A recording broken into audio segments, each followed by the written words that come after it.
ঋতুচর্যা, এই ঋতুচর্যা বিষয়ে আজকে আমি যে ভিডিওটা বানাবো, যে বিষয়টা নিয়ে আমি বলবো বা তোমাদেরকে ভিডিওটা আমি দেব, সেটা হচ্ছে চরক সংহিতা থেকে নেওয়া হয়েছে ঋতুচর্যা আমাদের।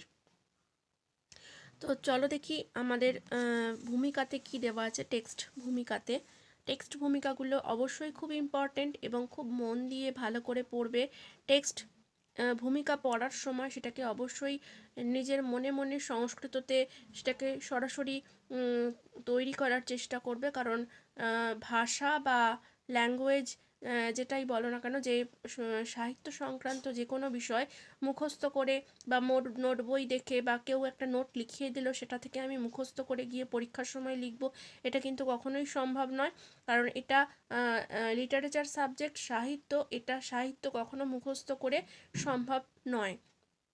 যেটা আমাকে করতে হবে সেটা হচ্ছে আমাকে বিষয়টাকে আত্মস্থ করা, সব কিছু জিনিস মুখস্থ করে সম্ভব না, সেটাকে নিজে থেকে তৈরি করতে হবে বা নিজে থেকে চেষ্টা করতে হবে, নিজে থেকে লিখতে হবে। আমি জিনিসটা ভালো করে দেখে নেবো এবং নিজে থেকে আমি লেখার চেষ্টা করব। সেটা যদি না হয়, সেটা কখনোই যদি মুখস্থ করে সেটা যদি আমাকে কিছুভাবে যদি কারোর থেকে কোনো থেকে কনভার্ট করে করতে হয়, তাহলে সেটা কখনোই সাহিত্যের পর্যায়ে পড়ে না এবং সেটা আমার যথাযথ শিক্ষার মধ্যে সেটা আসে না। কারণ সাহিত্য এমন একটি বিষয় যেটা কিনা নিজে থেকে যেটা আসে বা সেটা শিল্প মারফত যেটাকে নিজে থেকে তৈরি করতে হয় বা নিজের স্টাইলে নিজে লিখতে হয়। সেখানে নম্বর কাটা বা ইত্যাদির এখানে কোনো প্রশ্নই আসে না। যারা নম্বর কাটেন সেটাও কিন্তু অযৌক্তিক। যদি জিনিসটা ঠিক হয় তাহলে কিন্তু নিজের স্টাইলে লিখলে তাহলে কিন্তু সেখানে নম্বর কাটা বা সেটা কিন্তু কখনোই উচিত না। বা যে লিখছে তাকেও তার উদ্দেশ্যও বলা যে নিজে থেকে সবসময় সাহিত্য লিখতে হয়। মুখস্থ করে বা কাউকে নকল করে কিন্তু কখনোই সম্ভব নয়, কাউকে অনুসরণ করে ইত্যাদি এগুলো কখনোই সম্ভব না। সাহিত্য সবসময় নিজে থেকে তৈরি করা, এটা একটা শৈল্পিক বিষয়। সুতরাং যেটাই করবে না কেন নিজে থেকে করবে, সেটা যদি ঠিক হয় অবশ্যই সেখানে নম্বর দিতে বাধ্য। এবং যারা পাণ্ডিত্য দেখিয়ে জিনিসটার নাম্বারটাকে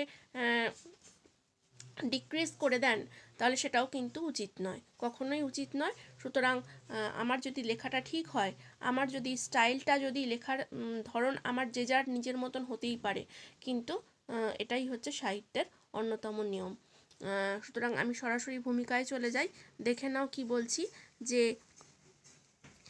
এই পাঠটি মহর্ষি অগ্নিবেশ রচিত এবং মহর্ষি চরকের প্রতি সংস্কৃত চরক সংহিতা নামক আয়ুর্বেদিক যে পাঠ থেকে সংকলিত। সুতরাং মহর্ষি চরক আমাদের পৃথিবীতে এসেছিলেন এক চর রূপে, এবং সেই চর হচ্ছেন আমাদের আয়ুর্বেদ শাস্ত্রের অন্যতম, আমাদের সাধারণ মানুষের দুঃখ দুর্দশা নাশ করার জন্য তিনি এসেছিলেন।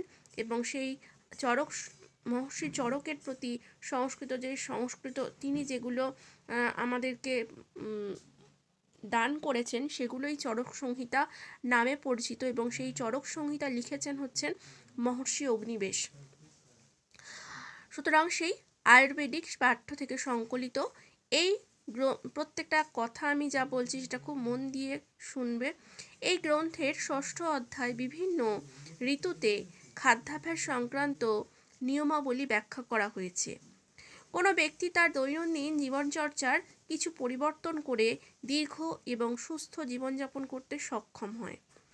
সংস্কৃত যে আমাদের যে ঋতুচর্যা পড়ছি আমরা, আমাদের পাঠ্যাংশ যেটা রয়েছে সেটা হচ্ছে একটা খাদ্যাভ্যাস জনিত। আমাদের প্রতিদিনের খাদ্যাভ্যাস, আমাদের প্রতিদিন যেটা করি সেটা ঠিক কি না, আমাদের প্রতিদিন যেটা আমরা প্রতিদিনের আমাদের জীবনযাত্রা সেটা ঠিক কি না, কতটা ঠিক, সেটা জানার জন্য অবশ্যই কিন্তু আমাদের চরক সংহিতা অত্যন্ত গুরুত্বপূর্ণ। কারণ এখানেই চরক সংহিতা অত্যন্ত গুরুত্বপূর্ণ যে খাদ্যাভ্যাস বিষয়, একটা খাদ্যাভ্যাস বা একটা আমাদের দৈনন্দিন জীবন কিন্তু অতটা সহজ নয়। দৈনন্দিন জীবন, একটা খাদ্যাভ্যাস, একটা জীবনযাত্রা আমাদের জীবন অনেক রকমভাবে পরিবর্তন করতে পারে। সেটা যদি পজিটিভ হয় সেটা আমাদের জীবনকে এবং আমাদেরকে প্রত্যেকটা আমাদের স্বাস্থ্যকে অনেক বেশি উন্নতির দিকে নিয়ে যায়। এবং যদি আমাদের জীবনযাত্রা বা আমাদের খাদ্যাভ্যাসের ধরন যদি মানে খুব খারাপ দিকে যায় বা আমরা যথেচ্ছভাবে জীবনযাপন করছি, তাহলে কিন্তু আমাদের সেটা স্বাস্থ্যের পক্ষে যথেষ্ট কিন্তু প্রাণহানিকর বা ক্ষতিকারক হতে পারে। তো বিভিন্ন রোগের সঞ্চার হতে পারে, সেটা থেকেই আমাদের নানা রকম সমস্যার সৃষ্টি হতে পারে। সুতরাং সেটাই বলেছে যে দৈনন্দিন যে জীবন চর্চা যে আমাদের যেটা করছি সেটা কতটা ঠিক, যদি ঠিক না হয় সেটাকে পরিবর্তন করে চেঞ্জ করে নেওয়া সেটা, এবং সেটা যদি পরিবর্তন করে আমরা চেঞ্জ করতে পারি তাহলে অতি সুস্থ জীবনযাপন করতে আমরা পারি।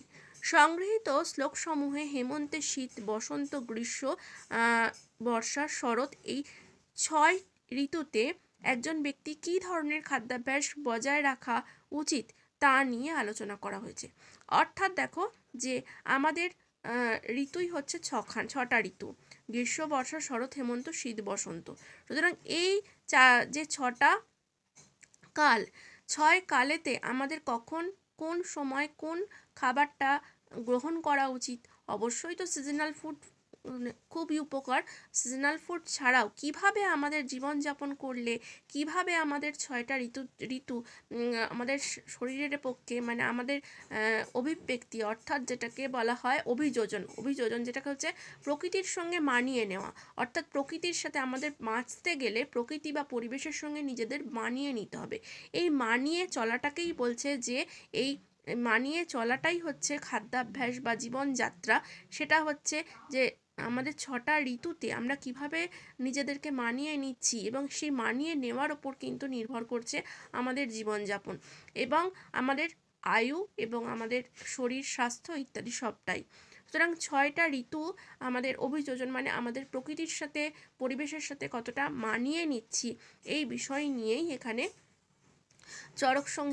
চরক আমাদের কাছে চরক সংহিতার তার বর্ণনা দিয়েছেন এবং সেটা অগ্নিবেশ রচনা করেছেন। সুতরাং দেখো এটাকে যদি আমরা সংস্কৃততে প্রত্যেকটা প্রশ্ন এখান থেকে ছোট্ট ছোট্ট প্রশ্ন যে ঋতুচর্যা তে, এটা বাংলাতেও কোশ্চেন হতে পারে, সংস্কৃততেও কোশ্চেন হতে পারে। এর আগেও আমি বলেছি যে অল্টারনেট আমাদের মেনলি ইস্যু হচ্ছে যে সংস্কৃত এবং দেবনাগরী কেন্দ্রিক। আমাদের এবার থেকে যেটা সেমিস্টার যেটা সিস্টেম হয়েছে সেখানে অবশ্যই কিন্তু নিয়ম হচ্ছে সংস্কৃত ভাষা এবং দেবনাগরী যে হরফ সেই কেন্দ্রিক আমাদের পাঠ্যসূচি, এবং এই ভিত্তিতেই আমাদের প্রশ্ন উত্তরও কিন্তু প্রশ্ন হওয়ার কথা সংস্কৃততে এবং উত্তর লেখার কথা সংস্কৃততে। কিছু কিছু ক্ষেত্রে সংসদ আমাদেরকে বলে দিয়েছেন যে এটা মাস্ট সংস্কৃততে লিখতেই হবে, আবার কিছু কিছু ক্ষেত্রে ওনারা অপশান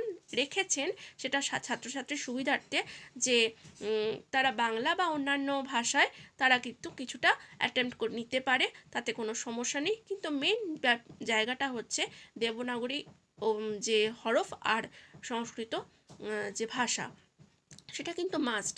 এবার যদি কোনো পরীক্ষক যদি মনে করেন যে কোশ্চেন আমি সংস্কৃততেই করব এবং উত্তরও আমার সংস্কৃততেই চাই, তো সেখানে কারোর কিচ্ছু বলার নেই, অবভিয়াসলি হতেই পারে, এটাতে ঘাবড়াবার কিছু নেই বা এটা চেঞ্জ হচ্ছে এটাও কেমন কিছু নয়। আবার কোনো পরীক্ষক যদি চান যে না আমি অল্টারনেট সিস্টেম রাখবো যে মাতৃভাষা বা ইংরাজি বা অন্যান্য ভাষাতেও লিখতে পারবে, তো সেক্ষেত্রে অবশ্যই সেটাও করতে পারেন। পরীক্ষকের ওপর বা এক্সামিনারের ওপর সেটা নির্ভর করছে যিনি কোয়েশ্চেন করছেন এবং যিনি খাতা দেখছেন। সুতরাং সবটাই নির্ভর করছে, যদি কোয়েশ্চেন প্যাটার্নে দেওয়া থাকে যে তুমি এনি ওয়ান লিখতে পারো, যেমন বাংলা, ইংলিশ, সংস্কৃত, হিন্দি যে কোনো বিষয়ে লিখতে পারো, তো লিখতেই পারো, কোনো অসুবিধা নেই। কিন্তু যদি স্পেসিফিক বলেও দেয় যে সংস্কৃততেই লিখতে হবে, দেবনাগরী হরফেই লিখতে হবে, তাতে কিন্তু কারোর কোনো অবজেকশন দেওয়ার জায়গাই নেই, কারণ মেন পয়েন্টটাই হচ্ছে আমাদের দেবনাগরী হরফ আর সংস্কৃত বেসড কোয়েশ্চেন পেপার। সুতরাং যদি অপশান পাই সেটা আমাদের ভালো লাগবে, মানে ভালো সেটা অপশান, সেটা ছাত্রছাত্রীদের সুবিধা। কিন্তু যদি না পাই সেক্ষেত্রেও কিন্তু আমরা কোনোভাবেই কিন্তু আমরা কিছু মানে উল্টো কোনো কিছু কথা বলতে পারবো না, কারণ আমাদের সিলেবাসটাই হচ্ছে কিন্তু পুরোপুরি সংস্কৃত। সুতরাং এটা অবশ্যই মনে রাখতে হবে। তো সেইভাবেই আমি দেখো তোমাদের কাছে তৈরি করেছি। যেমন এটা দেখো, পরিষ্কার দেখলেই তুমি বুঝতে পারবে একদম যে এই ভূমিকাটা কি আমি সংস্কৃততে নিয়েছি। দেখো, ঋতুচর্যা ইতি পাঠ্যাংশ মহর্ষি অগ্নিবেশন রচিত। ঋতুচর্যা যে পাঠ্যাংশটা সেটা অগ্নিবেশের দ্বারা রচিত হয়েছে। মহর্ষি চরকস্য চরক সংহিতা ইতি আয়ুর্বেদ শাস্ত্রাৎ ঋতুচর্যা ইতি পাঠ্যাংশ সংকলিতম। ঋতুচর্যা ইতি পাঠ্যাংশস্য ষষ্ঠ অধ্যায় বিবিধেষু ঋতুষু খাদ্যাভ্যাস সংক্রান্তম নিয়মাবলী ব্যাখ্যাতবান। কোপি জন তস্য দৈনন্দিন জীবনচর্যায়াং কিঞ্চিত অথবা কিঞ্চন, যেটা ইচ্ছা তুমি দিতে পারো। আচ্ছা, পরিবর্তন করতি করতে পারে, যে কেউ করতে পারে, পরিবর্তন করতে পারে তার খাদ্যাভ্যাসকে। এবং পরিবর্তনটা কেন করবে না, দীর্ঘং সুস্থং জীবনযাপনং কর্তুং সমর্থ ভবতি।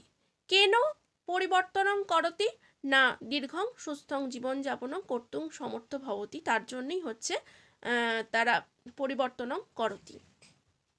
আচ্ছা, কিং পরিবর্তনং করতি, কি পরিবর্তন করবে না, কবি জন তস্য দৈনন্দিন জীবনচর্যায়াং কিঞ্চিত পরিবর্তনং করতি খাদ্যাভ্যাস সংক্রান্ত নিয়মাবলী ইত্যাদি বিবিধ বিষয়,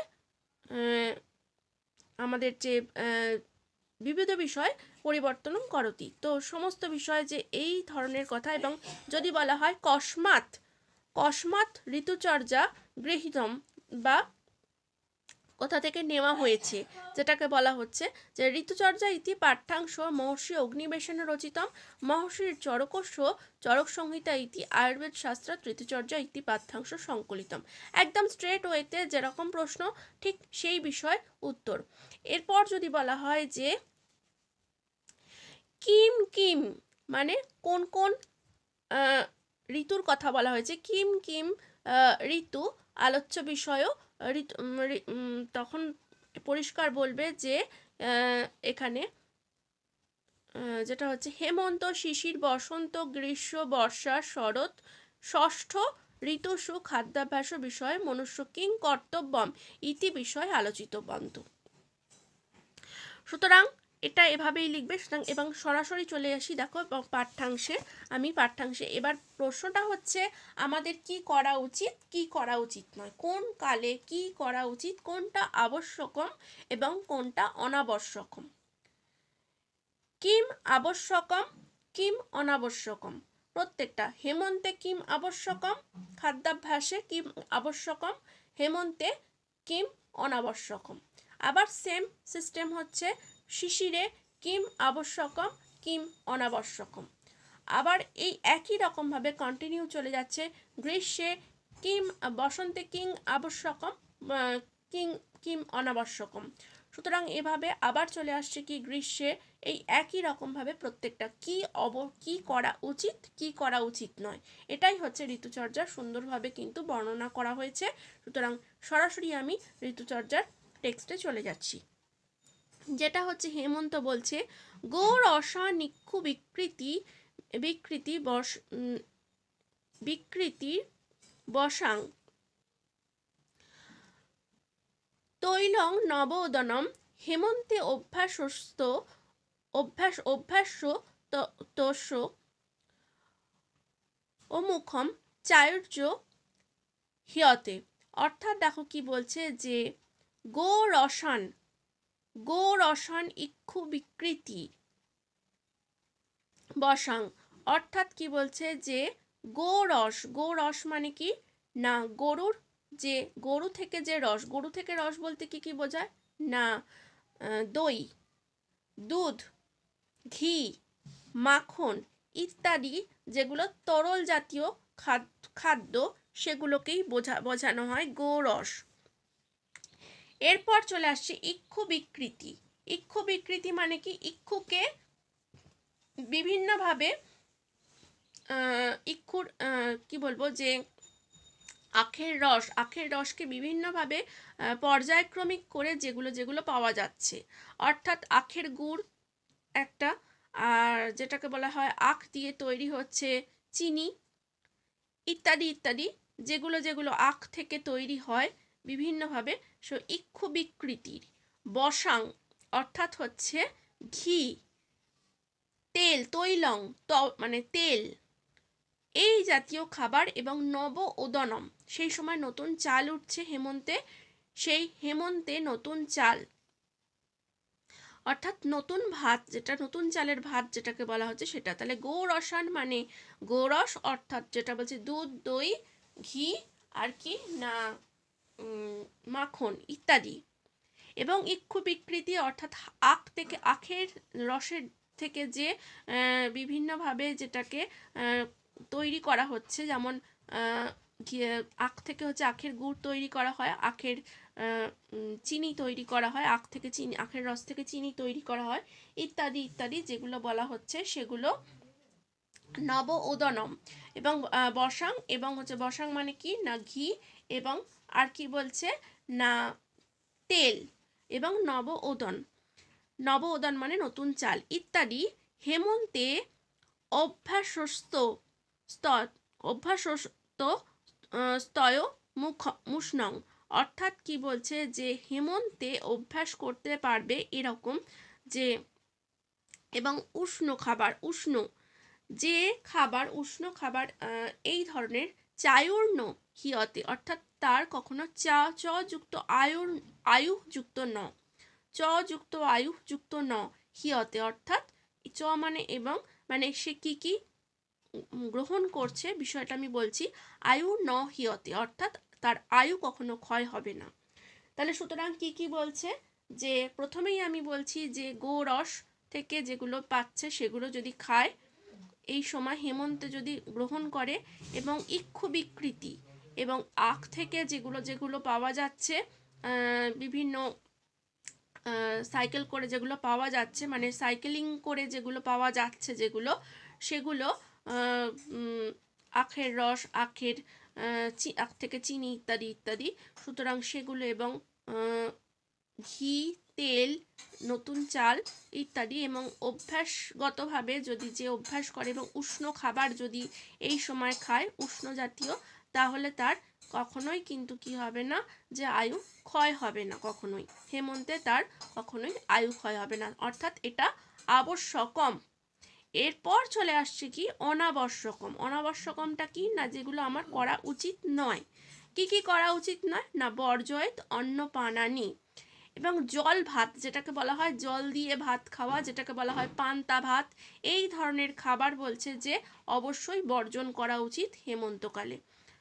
জল ভাত যেটাকে বলা হয়, জল ভাত বা যেটাকে বলা হয় পান্তা জাতীয়, পান্তা ভাত যেটাকে পরিষ্কার বাংলায় বলা হয়, সেই ধরনের বাতলানি, এবং যেটাকে বাত রোগ সৃষ্টি করছে। সুতরাং এই ধরনের খাবার জল ভাত বা পান্তা ভাত এগুলো কি হয়, বাত রোগের সৃষ্টি করে হেমন্তে এই সময়। লঘু নিচয় এবং লঘু খাবার, বেশি হালকা খাবার হয়ে গেলে সেগুলো বলছে খাওয়া উচিত নয়। প্রবাতং প্রমিতাহারম উদ্মন্থং অর্থাৎ অল্প প্রমিত হারম মানে ঠিক মতন প্রমিত মানে স্বল্প খাবার বা ইত্যাদি ইত্যাদি, এগুলো অবশ্যই বর্জন করা উচিত, আমি আগেই বললাম, এবং আবারও এখানেও সেমভাবে বলেছে একই রকমভাবে। এবং উদ্মন্থং অর্থাৎ কি না, উদ্মন্থং হচ্ছে যে জলে গোলা ছাতু, উদ্মন্থং জলে গোলা ছাতু ইত্যাদি অবশ্যই খাবারগুলো বর্জন করতে বলছে। আর কি বর্জন করতে বলছে, প্রবাতং হিমাগমে। প্রবাতং হিমাগমে মানে হিম আগম হলে তুমি বেশি কি করতে পারবে না, প্রবাতং অর্থাৎ প্রচণ্ড তাজা হাওয়া, এক প্রচণ্ড হাওয়া দিচ্ছে, আমি সেখানে দাঁড়িয়ে থাকি, আমার বেশ ভালো লাগছে, কিন্তু এই যে প্রচণ্ড তাজা হাওয়া, ঠান্ডা হাওয়া, আমি কিন্তু কখনোই সেটা গ্রহণ করব না। সুতরাং কি কি করা উচিত এবং কি কি করা উচিত নয়, এবং তাহলে অবশ্যই বলেছে যে পান্তা ভাত, জলে ভেজানো ভাত বা ইত্যাদি যেগুলো বাত রোগ সৃষ্টি করে, লঘু খাবার যেগুলো হচ্ছে আর কি না জলে গোলা ছাতু ইত্যাদি আমাকে বর্জন করতে বলছে, এবং হিম আগম হলে প্রবাত অর্থাৎ প্রচণ্ড পরিমাণে হাওয়া খাওয়া যাবে না বা হাওয়া খেতে বারণ করছে। এরপর চলে আসছি শিশিরে। শিশিরে কি করা উচিত না হেমন্তে শিশিরৌস্তুল্য শিশিরে অল্পং বিশেষণম। সুতরাং শিশিরে খুব বেশি নিয়ে আলোচনা করেনি, কারণ হেমন্তে যেগুলো যেগুলো করতে বলেছে বা যেগুলো যেগুলো বারণ করা হয়েছে অনাবশ্যক সেগুলোই কিন্তু শিশিরে মেনটেন করতে হবে। সুতরাং শিশিরে খুব বেশি যে লেখা আছে সেরকম কিছু না, কারণ হেমন্তের গুলোই কিন্তু শিশিরে আমাকে হেমন্তের কি করা উচিত কি করা উচিত না সেগুলোই কিন্তু শিশিরে ফলো করতে বলেছে। অর্থাৎ কি বলছে হেমন্তে শিশিরস তুল্য, মানে হেমন্ত তো শিশির তো হেমন্তেরই তুল্য, সুতরাং শিশিরে অল্প বিশেষণম, অল্প এখানে ব্যাখ্যা করা হয়েছে সেই কারণে। নেক্সট কি চলে আসছে দেখো কি বলছে যে রৌক্ষম রৌক্ষম আদানজ, অর্থাৎ এই সময় রুক্ষকাল রস শোষণ করে নেয়। রুক্ষকাল মানে হচ্ছে যারা জগতের যে রস সেটা এই সময় শুকিয়ে যায়, তাই বলছে আদানকাল। সুতরাং সেই রুক্ষকালকে আদানকাল বলছে। আদানজ শীতং মেঘ মারুত বর্ষজম, অর্থাৎ মেঘ মানে বুঝতেই পারছি মেঘ মরুত, অর্থাৎ মেঘম মারুতম অর্থাৎ বিভিন্ন কি বলবো যে বাতাস, বর্ষজম মানে বর্ষার যে জল সেই সব কিছু থেকে কি হয় না শীতটা পড়ে।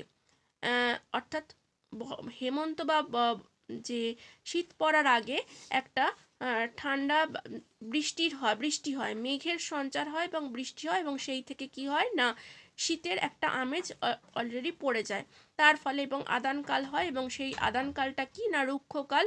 সমস্ত যে রসটা শুকিয়ে যায়, অর্থাৎ জগতের রস শুকিয়ে যায়, অর্থাৎ দেখবে গাছের পাতাগুলো কি হয় না ঝরে পড়ে যায় রসের ফলে, মানে সেই সময় যে শীতের যে ঠান্ডা হাওয়া এবং আর শুকিয়ে যাওয়ার ফলে কি হয় যে গাছের পাতাও দেখবে ঝরে পড়ে যায়, সেই জন্য বলছে আদানকাল বলছে।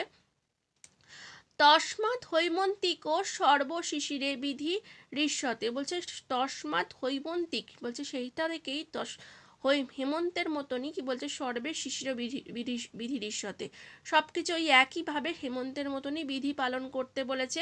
নিবাত উষ্ণম তধিকং শিশিরে গৃহমাশ্রতে, অর্থাৎ এর সঙ্গে আর একটা কি যুক্ত করেছে, জাস্ট এটা শিশিরে বিশেষভাবে যুক্ত করেছে যে নিবাতম, অর্থাৎ নিবাত অর্থাৎ যেখানে হাওয়া বাতাস খেলে না, অর্থাৎ যেখানে প্রচণ্ড ওই যে শীতের হাওয়া বলেছেন না প্রবাদ ঠান্ডা হাওয়া খেতে বারণ করেছে, তাই বলছে নিবাত, অর্থাৎ যে ঘরে খুব বেশি ঠান্ডা হাওয়া খেলে না সেরকমভাবে উষ্ণ কোনো গৃহতে গৃহমাশ্রয় অর্থাৎ গৃহেতে সেখানে কিন্তু আশ্রয় নেওয়া উচিত।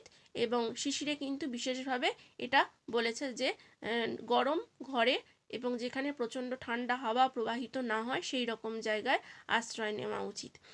আর কি বলেছে দেখো কটুতিক্ত কষায়ানি বাতলানি লঘুনি চ বর্জয়েত অন্নপানানি শিশিরে শীতলানি চ, অর্থাৎ কি বলছে দেখো কটুতিক্ত কষা, অর্থাৎ কটু মানে হচ্ছে খুব ঝাল, তিক্ত তেতো, কষা অর্থাৎ কষা কষা মানে তেতো খাবার বলছে। এই সময় তেতো যে খাবারগুলো বাতলানি চ, এবং যেগুলো হচ্ছে যে বাত রোগ সৃষ্টি করছে এবং লঘু খাবার এগুলো অবশ্যই বর্জন করতে হবে। অন্ন পানানি সাথে অন্ন জল অর্থাৎ ওই পান্তা ভাত জাতীয় খাবার এই সময় অবশ্যই কিন্তু বর্জন করতে বলেছে শিশিরে শীতলানি চ, এবং শিশিরে শীতল খাবার যে কোনো কিছু ঠান্ডা জাতীয় খাবার অবশ্যই বর্জন করতে বলেছে। এরপর চলে আসছে বসন্ত। বসন্তে কি বলছে দেখো যে বসন্তে নিচিত শ্লেষা তিনকৃত, এই যে কৃৎভা ভিড়িত, অর্থাৎ কি বলছে দেখো কি বলছে যে বসন্তে নিচিত শ্লেষা, অর্থাৎ সারা শীত জুড়ে কি হচ্ছে ঠান্ডা রয়েছে, সেই ঠান্ডাতে কি হচ্ছে আমাদের ভেতরে ভেতরে শ্লেষা তৈরি হচ্ছে। সুতরাং সেই শ্লেষা কি হচ্ছে যেই বসন্ত আসছে তখন উষ্ণতা একটা বাড়ছে, সুতরাং সেই উষ্ণতাটা বাড়লে কি হচ্ছে সেই শ্লেষ্মাগুলো আমাদের শরীরে ভীষণভাবে ব্যাঘাত করে। সুতরাং বসন্তের নিচিত শ্লেষ্মা বিভিন্নভাবে কি করছে না বিভিন্নভাবে আমাদেরকে মানে বিরক্ত করছে আর কি, যেটাকে নিচিত শ্লেষ্মা যেটাকে বলছে আমাদের বিভিন্নভাবে বিরক্ত করছে, সেগুলো যে সঞ্চিত যে শ্লেষ্মাগুলো রয়েছে, নিচিত মানে সঞ্চিত যে শ্লেষ্মাগুলো রয়েছে বিভিন্নভাবে এই যে কৃৎভা ভিড়িত, অর্থাৎ দিনকৃত এভাবেই বলছে যে দিনকৃৎভা ভি, অর্থাৎ সূর্যের কিরণের ফলে, অর্থাৎ যেই গরমটা পাচ্ছে সাথে সাথে কি হচ্ছে আমাদেরকে বিরক্ত করছে নানা রকম ভাবে, কি হচ্ছে না কায়াগ্নি, অর্থাৎ আমাদের শরীরে উষ্ণতা বাড়ছে, অর্থাৎ আমাদের শ্লেষ্মাগুলো কি করছে, শ্লেষ্মা এবং তার সঙ্গে গরমের চোটে কি হচ্ছে সেইগুলো কি হচ্ছে কায়াগ্নি, অর্থাৎ আমাদের পিত্তে ক্ষতি করছে, পিত্ত রসেতে ক্ষতি করছে, পিত্তিটা আমাদের ভীষণভাবে ডিস্টার্ব করছে। সেই পিত্তটা থেকে বাধাতে রোগাস্তত প্রকুরুতে বহুন, বলছে প্রচুর পরিমাণে আমাদের শরীরে রোগের সঞ্চার করতে পারে এই সময়, কারণ শ্লেষ্মাটা তখন কি হচ্ছে, শীতকালে যে শ্লেষ্মাটা হচ্ছে সেটা বসন্তকালে সূর্যের প্রকোপে বা সূর্যের তাপেতে সেটা কি হচ্ছে আস্তে আস্তে গলে গিয়ে সেটা পিত্তির ওপর, অর্থাৎ কায়াগ্নি, অর্থাৎ পিত্তির ওপর আমাদের পিত্তথলির ওপর বা পিত্ত রসের ওপর প্রভাব বিস্তার করছে এবং তার ফলে আমাদের শরীর প্রচণ্ডভাবে উষ্ণ হয়ে যাচ্ছে এবং বিভিন্ন রকমের রোগের প্রকোপ এই সময় দেখা দিচ্ছে। তস্মাৎ বসন্তে কর্মাণি বমনাদিনী কারয়েত, অর্থাৎ এই সময় কি করতে হবে আমাদের, এই সময় তস্মা, তাই বসন্তেতে কি বলছে যে কর্মাণি, যে কর্মগুলো করতে হবে সেটা কি বমনাদিনী, অর্থাৎ বমন ধৌতি যেটাকে বলা হয়, গলায় আঙুল দিয়ে জল খেয়ে যে বমন ধৌতি বমি করে ফেলা, সেই বমি করে ফেলতে হবে, বমন ধৌতি করে বমি করে ফেলতে হবে। বমি করে ফেললে কি হবে, আমাদের ভেতরে পিত্তি বলো, যে এক্সট্রা যে পিত্তিটা ক্ষরণ হচ্ছে কিংবা যে এক্সট্রা যে ওই শ্লেষ্মাগুলো সেগুলো শরীর থেকে বেরিয়ে যাবে এবং গুড়বম্ল স্নিগ্ধ মধুর দিবা স্বপ্নং চ বর্জয়িত, এই সময় বলছে যে বিভিন্ন রকমের যে স্নিগ্ধ খাবার, গুড়, অম্ল, তেতো, মানে মিষ্টি, মধুর, স্নিগ্ধ, এই ধরনের খাবার এবং দিবা স্বপ্ন, দিনের বেলা ঘুম ইত্যাদি বর্জন করতে হবে। তাহলে কি কি করতে হবে আর কি কি করতে হবে না, অবশ্যই কিন্তু সেটা বুঝতে হবে কোনটা করতে হবে আবশ্যকম অনাবশ্যকম। সুতরাং অবশ্যই বমন ধৌতি করে আমাদের ভেতর থেকে যে এক্সট্রা পিত্তি সেগুলোকে বার করে দিতে হবে এবং সঙ্গে সঙ্গে শ্লেষ্মা, যেগুলো সর্দি জাতীয় যে জিনিসগুলো সেই শ্লেষ্মাকে বার করে দিতে হবে এবং বার করে দিয়ে অবশ্যই দিবা স্বপ্ন, দিনের বেলা ঘুমানো যাবে না এবং মিষ্টি, বেশি মধুর, স্নিগ্ধ, অম্ল, টক জাতীয় খাবার কিন্তু বেশি বসন্ততে খাওয়া যাবে না। এরপর চলে আসছি যে গ্রীষ্মকালের কথা বলছে। গ্রীষ্মকালে বলছে দেখো, ময়ূখৈ জগত স্নেহং গ্রীষ্মে পেপিয়তে রবি সাধু শীতং, এই যে দ্রব্যং স্নিগ্ধম অন্নপানং তদাহিতম, কি বলছে দেখো, ময়ূখ অনেকের নাম হয়, ময়ূখ মানেটা অনেকেরই নাম হয় ময়ূখ, সুতরাং সেই ময়ূখ মানেটা হচ্ছে কি না, ময়ূখ হচ্ছে সূর্যের কিরণকে বলা হয় ময়ূখ বলা হয়। এই সময় ময়ূখের ফলে, অর্থাৎ সূর্যের কিরণের ফলে, তীব্র সূর্যের কিরণ গ্রীষ্মকালে থাকে, জগতের স্নেহ, অর্থাৎ জগতের যে রস, জগতের যে সার, সেই সার কি হচ্ছে গ্রীষ্মে পেপিয়তে পুনঃ পিবতি, অর্থাৎ বারবার শোষণ করা, জং প্রত্যয় করে বলছে, মানে জং প্রত্যয় করে পুনঃ পিবতিকে পেপিয়তে করা হয়েছে, জং প্রত্যয় করে, যে বারবার শোষণ করে নিচ্ছে, বারবার পান করে নিচ্ছে, কে না সূর্যরশ্মি, কি পান করছে না গ্রীষ্মের স্নেহ, অর্থাৎ গ্রীষ্মের স্নেহ পদার্থ, অর্থাৎ যে রস, জগতের যে স্নেহ রস সেটা শোষণ করে নিচ্ছে, কে করছে রবি, অর্থাৎ সূর্য গ্রহণ করে নিচ্ছে প্রচন্ড সূর্যের তাপেতে। সাধু শীতং দ্রব্যং, বলছে সাধু শীতং, বলছে শীত ঠান্ডা জাতীয়, দ্রবং স্নিগ্ধম অন্নপানং তদাহিতম, এই সময় কিন্তু স্বাদু মিষ্টি জাতীয় বেশ কি বলবো, যে স্নিগ্ধ জিনিস যেগুলো স্বাদু জল, যেগুলো যে খাবারগুলো এবং স্নিগ্ধ খাবার, অন্ন, জল, এবং তখনই বলছে পান্তা জাতীয় ভাত ইত্যাদি, জল ভাত যেটাকে বলছে ইত্যাদি খাওয়াটা খুব ভালো এই সময়। ঘৃতং পয় সশাল্য নং ভোজনং গ্রীষ্মে ন শীদতি, অর্থাৎ এই সময় ঘি খাওয়া, ঘি মোটামুটি 12 মাসই খেতে বলছে। ঘৃতং পয় মানে ঘিটা ভালো উপাদেয় বস্তু, ঘৃতং পয় অর্থাৎ দুধ খেতে বলছে এই সময়। শালি ধানের সল্লা, এই যে সশাল্য নং অর্থাৎ শালি ধানের ভাত, সশাল্য নং, অর্থাৎ শালি ধানের ভাত খেতে বলছে এই সময় গ্রীষ্মে, সিদতি খেতে বলছে। লবণ অম্ল লবণাম অম্ল অম্লকোদু স্নানি ব্যায়াম চ বিবর্জয়। খুব গরম পড়লে বলছে বেশি নুন খেতে বারণ করছে, টক খেতে বারণ করছে, আর কি খেতে বারণ করছে না বেশি গরম খাবার খেতে, এবং বিশেষভাবে মানে খুব বেশি ব্যায়াম করতে বারণ করছে। অবশ্যই বর্জয় মানে এগুলোকে গরমকালে বারণ করছে বেশি এগুলো না করার জন্য। এরপর চলে আসছে বর্ষাকালে যেটা বলছে সেটা হচ্ছে ভূবাষ্পন ভূবাষ্পন ঘনিষ্ঠ দাঁত, অর্থাৎ ভূবাষ্পান মেঘ নিঃসন্দাত। কথাটা হচ্ছে ভূবাষ্পান মেঘ নিঃসন্দাত, এটাকে একসাথে এরকম ভাবে বলেছে, ভূবাষ্পান মেঘ নিঃসন্দাত। পাকাদ অম্ল জলস্য, অর্থাৎ ভূবাষ্প অর্থাৎ পৃথিবী থেকে বাষ্প হয়ে যে মেঘ উৎপন্ন হচ্ছে সেই মেঘ থেকে নিঃসন্দাত বর্ষা হচ্ছে, এবং সেই বর্ষার ফলে পাকাদ অম্লজ জলস্য, অর্থাৎ জলের সাথে মিশে গিয়ে সেটা কি হচ্ছে না বর্ষাসু অগ্নিবেল, অর্থাৎ বর্ষাতে কি হচ্ছে ক্ষীণং কুপ্পতি পবনাদয়, অর্থাৎ পাকাদ অম্ল জলস্য, জলের সঙ্গে সেই বৃষ্টির জলের অম্লতা মিক্স হয়ে যাচ্ছে মানে মিশ্রণ হয়ে যাচ্ছে, তার ফলে কি হচ্ছে না বর্ষাতে কি হচ্ছে অগ্নিবেল ক্ষীণং কুপ্পতি পবনাদয়, অর্থাৎ ভেতরে বায়ুর উন্মেষ হচ্ছে এবং সেই অম্ল জল আমরা খাচ্ছি, খেয়ে কি হচ্ছে না আমাদের বর্ষাতে আমাদের পিত্ত প্রচণ্ড উত্তপ্ত হয়ে গিয়ে আমাদের শরীরে নানা রকম সমস্যা সৃষ্টি করছে। বক্তাত্মল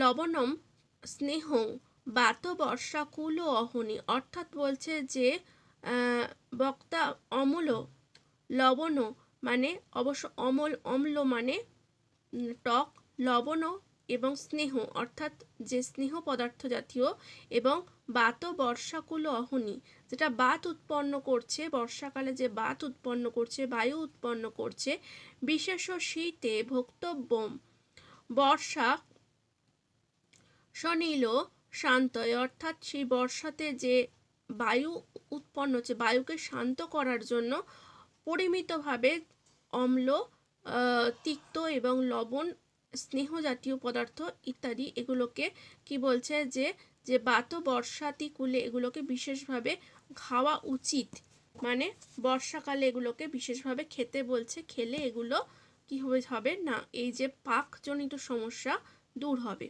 শরৎকালে কি বলছে বর্ষা শীত চিতা অঙ্গনানাং, অর্থাৎ বর্ষাকালে যে শীত শীত ভাব হচ্ছে সেই শীত চিতাঙ্গনাং, অর্থাৎ আমাদের শরীরে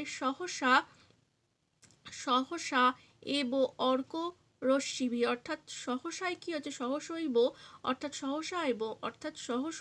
অর্ক রশ্মিভি, এবং অর্ক রশ্মি অর্থাৎ সূর্যের রশ্মির দ্বারা কি হচ্ছে সেই শীত ভাবের ওপর হঠাৎ করে আসছে, সুতরাং তখন কি হচ্ছে তপ্তা নামাচিত পিত্ত প্রায় শরদিক উৎপত্তি, এবং শরৎকালে সেই কারণে কি হচ্ছে আবার ওই পিত্তই উৎপন্ন হচ্ছে এবং পিত্ত ভীষণভাবে কুপিত হচ্ছে, ক্রুদ্ধ হয়ে যাচ্ছে, এবং তার ফলে কি হচ্ছে বিভিন্নভাবে আমাদের সমস্যার সৃষ্টি করছে, বিভিন্ন রোগের সৃষ্টি করছে, পিত্ত এবং বায়ু উত্তপ্ত হয়ে গিয়ে আমাদের শরীরে ভীষণভাবে একটা কষ্টের সৃষ্টি করছে। তথান্ন পানং মধুরং লঘু শীতং সতীতং, অর্থাৎ এই সময় কি বলছে অন্ন পানং মানে জল পান করতে বলছে, মানে অন্ন পান ভাত এবং ভাত এবং জল পর্যাপ্ত খেতে বলছে, বলছে কি মধুরং লঘুং শীতং সতিক্তম, এবং তেতো শীতল জাতীয় খাবার, এবং কি বলছে লঘু খাবার, এবং পিত্ত প্রশমনিং সেব পিত্ত যেগুলোতে প্রশমন করতে পারে সেইগুলো বলছে মাত্র একটা পরিমাণ মতন বলছে খেতে বলছে। সুপ্রকাঙ্ক্ষ খিতে, অর্থাৎ খিদে পেলে সাথে সাথে সঙ্গে সঙ্গে এটা ওটা নাকে পর্যাপ্ত পরিমাণ যেটা খাওয়া সেটা খেতে বলছে, এবং সেটা অবশ্যই অন্ন পান হোক, মধুর খাবার হোক কিংবা লঘু মানে অল্প শীতল খাবার হোক, যে এই ধরনের খাবার পিত্ত প্রশমন করতে খেতে বলছে। শারদানি চ মাল্যানি বাসাংশী, এবং শরৎকালে অবশ্যই বিভিন্ন ফুলের মালা পরিধান করতে বলছে বা পরতে বলছে, মালা সাথে রাখতে বলছে। বিভিন্ন ফুলের গন্ধেতে শরীর মানে খারাপ, মানে যেগুলো ভেতরে সেন্ট যেটাকে বলছে, গন্ধের ফলে, গন্ধদ্রব্য ব্যবহারের ফলে সেগুলো অনেক বেশি শরীর আমাদের ভালো করে তুলতে পারে। এবং বাসাংশী বিমলানি চ, এবং অবশ্যই মানে শুদ্ধ বসন পড়তে বলছে। নির্মল বসন অর্থাৎ পরিষ্কার পরিচ্ছন্ন বসন, অর্থাৎ বাসাংশী যেটা হচ্ছে পোশাক পরিধান করতে বলছে। আচ্ছা, শরৎকালে প্রশস্যন্তে প্রদর্শ চেন্দুর রম্য, অর্থাৎ কি বলছে, শরৎকালে অতীব প্রসন্ন হয় যখন কি না সন্ধেবেলা চাঁদের আলো, যখন আমরা শরৎকালে যখন চাঁদের আলোতে আমরা খুব মানে প্রসন্ন অনুভব করি। চাঁদের আলো যখন আমাদের গায়ে এসে পড়ে, বা চাঁদের আলোটা আমাদের পক্ষে খুব সুখদায়ক, এবং চাঁদের আলোতে আমাদের অনেক মানে প্রকৃতির সান্নিধ্যে এসে আমাদের শরীরের অনেক অসুস্থতা অনেক সুস্থ হয়ে যায়। তো সেই জন্যই বলছে শরৎকালে প্রশস্যন্তে প্রদর্শে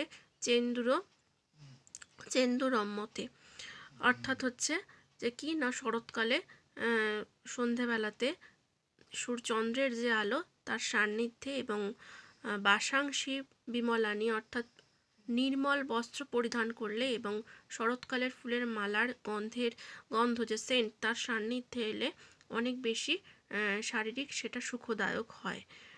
সুতরাং এটাই হচ্ছে আমাদের ঋতুচর্যা। এবং ঋতুচর্যা যে অনুযায়ী বললাম সেই অনুযায়ী গোটা ঋতুচর্যাটা যদি আমরা কি করতে পারি, এটাকে টেক্সট ধরে ধরে প্রত্যেকটা ওয়ার্ডের মানে বা প্রত্যেকটা লাইনের মানে ধরে ধরে পড়তে পারি, টেক্সট ধরে ধরে টেক্সটের প্রত্যেকটা ওয়ার্ড প্রত্যেকটা, তাহলে হয়তো আমাদের টেক্সচুয়াল যে সমস্যাটা অর্থাৎ অনেকটাই মিটে যাবে। এবং দেবনাগরী হরফ এবং আমাদের টেক্সটটা মেনলি খুব দরকার। আমাদের যতই যেখান থেকেই আমরা যত নোট বা আমরা যেখান থেকেই নোট করি না কেন, আমাদের টেক্সটের মতন জিনিস আর কিছু হয় না। টেক্সটটাকে খুব ভালো করে পড়তে হবে, এবং পরীক্ষার সময় টেক্সট থেকে লাইন তুলে প্রশ্ন দিলে কিংবা শব্দ তুলে প্রশ্ন দিলে সেটা অনেক বেশি সহজ হয়ে যাবে।